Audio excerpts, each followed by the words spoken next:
Vous savez, il y a une chose dont on parle assez peu dans nos églises. Nous aimons parler de l'amour de Dieu, de sa bonté, de sa patience. Et oui, il est tout cela. Mais il y a aussi une autre facette de son cœur. La Bible nous montre qu'il y a certaines choses, certaines habitudes, qui éveillent réellement sa colère. Non pas parce qu'il est méchant, ni parce qu'il aime punir les gens, mais parce qu'il est un Père saint et aimant, qui refuse de rester les bras croisés pendant que nous nous détruisons. Aujourd'hui, je veux partager avec vous 4 habitudes qui mettent Dieu en colère, et honnêtement, elles pourraient être plus proches de vous que vous ne le pensez. Avant de commencer, si vous n'êtes pas encore abonné, je vous recommande de le faire et d'activer la cloche de notification pour ne manquer aucun de nos messages remplis de vérité. Numéro 1. L'orgueil qui refuse de se soumettre. Commençons par l'orgueil. Et je ne parle pas du fait de se sentir bien après avoir accompli quelque chose de positif. Je parle de cet orgueil profond et tenace qui se dit « Je gère la situation, je n'ai pas besoin de Dieu, je peux m'en sortir tout seul ». Le livre des Proverbes, au chapitre 6, verset 5, déclare que le Seigneur déteste tous ceux qui ont le cœur orgueilleux. Soyez-en certains, ils ne resteront pas impunis. C'est une parole forte. Dieu déteste cela parce que l'orgueil le met à la porte. Cela nous rend sourds à sa voix. C'est comme si nous claquions la porte au nez de celui qui essaie de nous guider et de nous protéger. Regardez le roi Nabuchodonosor, puissant, respecté, mais tellement imbu de lui-même que Dieu a dû le priver de son trône et le laisser errer comme un animal sauvage, jusqu'à ce qu'il lève enfin les yeux et dise « Mon Dieu, c'est toi le roi, et non pas moi. » Et voici la vérité. L'orgueil n'est pas toujours bruyant. Parfois, il est silencieux. C'est prendre des décisions sans prier.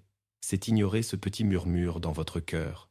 C'est se dire à soi-même « Je sais ce qui est le mieux pour moi » et la colère de Dieu face à l'orgueil. Ce n'est pas une question d'ego, c'est une question d'amour. L'orgueil nous empêche de venir à lui, et sans lui, nous sommes perdus. Numéro 2. Blesser ou profiter des autres. C'est un point fondamental. Le cœur de Dieu bat pour la justice, et lorsque nous maltraitons les gens, en particulier ceux qui sont vulnérables, il le prend personnellement. Le livre des Proverbes, au chapitre 14, verset 31, dit que celui qui opprime le pauvre outrage son Créateur, mais que celui qui a pitié de l'indigent l'honore. Il ne s'agit pas seulement d'argent. Il peut s'agir d'un patron qui rabaisse un employé, d'un ami qui se sert d'un autre pour son propre intérêt, ou du fait de parler durement à quelqu'un qui ne peut pas se défendre. Dans le livre de l'Exode, Dieu a dit à son peuple que s'il faisait du tort aux veuves ou aux orphelins, sa colère s'enflammerait contre eux et qu'il interviendrait en personne. Voilà à quel point c'est sérieux pour lui.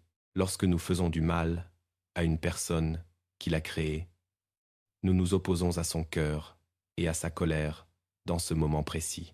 C'est une sorte de colère sainte et protectrice, le genre de colère qu'un parent ressent quand on fait du mal à son enfant. Numéro 3. L'hypocrisie dans l'adoration.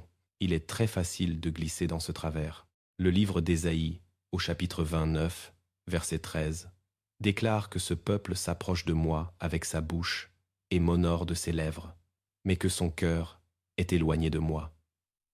C'est lorsque nous savons dire les bonnes choses, chanter les chants, citer les versets, mais que nos cœurs ne sont pas réellement proches de lui. C'est ce qui a tant frustré Jésus avec les pharisiens. Ils avaient l'air saints, mais ils étaient vides à l'intérieur. Et écoutez bien, il ne s'agit pas d'être parfait.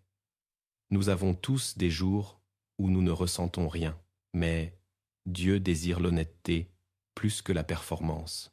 Le psaume 51, au verset 6, dit qu'il veut que la vérité soit au fond du cœur. Il ne cherche pas à ce que nous portions un masque. Il cherche des fils et des filles qui viendront à lui tels qu'ils sont vraiment, authentiques, honnêtes et totalement abandonnés à lui. Numéro 4. S'accrocher au péché sans se repentir. Nous trébuchons tous. Nous échouons tous. La lettre aux Hébreux, au chapitre 10, verset 26, nous avertit que si nous péchons volontairement, après avoir reçu la connaissance de la vérité, il ne reste plus de sacrifice pour les péchés.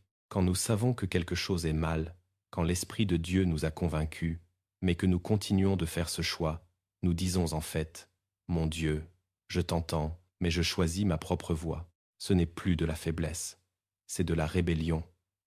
Et la rébellion attise toujours la colère de Dieu parce qu'elle nous détruit de l'intérieur. Pensez à Israël dans l'Ancien Testament. Dieu les a sauvés, les a bénis, et ils n'ont cessé de retourner vers des idoles. Et à chaque fois, sa colère s'enflammait, non pas parce qu'il avait cessé de les aimer, mais parce qu'il se jetait dans les bras de ceux qui allaient les ruiner. Si vous réalisez en ce moment même que l'une de ces habitudes a de l'emprise sur vous, ne fuyez pas. La colère de Dieu est bien réelle, mais sa miséricorde l'est tout autant. Il n'expose pas le péché pour vous faire honte, il l'expose pour vous guérir. La première épître de Jean, au chapitre 1, verset 9, dit que si nous confessons nos péchés, il est fidèle et juste pour nous les pardonner et pour nous purifier de toute iniquité. Alors, peut-être que votre prière d'aujourd'hui est très simple. Seigneur, je reviens à toi. Je ne veux plus vivre de cette façon, et je vous le promets. Dès l'instant où vous faites demi-tour, ses bras vous sont grands ouverts.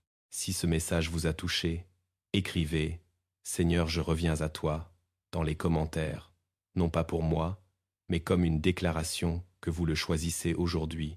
Prions, tous ensemble. Père, nous nous présentons devant toi aujourd'hui avec des cœurs ouverts, remplis d'humilité, conscients de toutes les fois où nous nous sommes égarés. Seigneur, s'il y a de l'orgueil en nous, détruis-le. Si nous avons blessé d'autres personnes, pardonne-nous et apprends-nous à aimer comme tu le fais. Si notre adoration n'a été que des mots, attire-nous tout près de toi, jusqu'à ce que nos cœurs brûlent à nouveau pour toi. Et si nous nous sommes accrochés au péché, donne-nous le courage de l'abandonner à l'instant même. Nous ne voulons plus t'attrister, nous voulons marcher dans ta joie, dans ta paix et dans ta présence. Purifie-nous, Seigneur, restaure-nous et aide-nous à vivre d'une manière qui te fasse sourire au nom de Jésus.